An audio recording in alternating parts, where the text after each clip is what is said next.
Rising above the old city of Segovia on a rocky cliff where two rivers meet, the Alcázar of Segovia is one of Spain's most iconic castles, a fairy tale fortress that has guarded kings, queens, and legends for centuries. Its foundations go back to Roman times, but the fortress we recognize today began taking shape in the 12th century after the Christian reconquest of Spain. The Alcázar became a favorite residence of the Castilian monarchs, blending medieval military might with the elegance of a royal palace.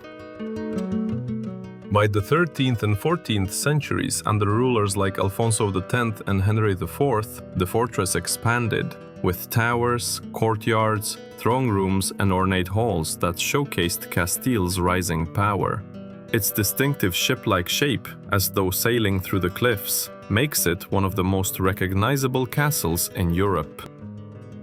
The Alcázar played a starring role in Spanish history. In 1474, Queen Isabella I was proclaimed Queen of Castile within its walls, setting the stage for the unification of Spain and later the voyage of Christopher Columbus. The fortress also became a royal prison, a treasury, and later the headquarters of the Royal Artillery Academy in the 18th century.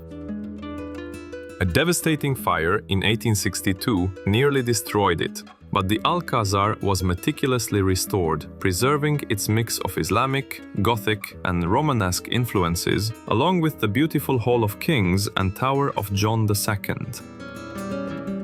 Today, the Alcázar is a UNESCO-listed treasure and one of Spain's most beloved monuments, famously set-rev-inspired Walt Disney's Cinderella castle. With its soaring turrets and golden stone, it still watches over Segovia, like a fairy tale frozen in history.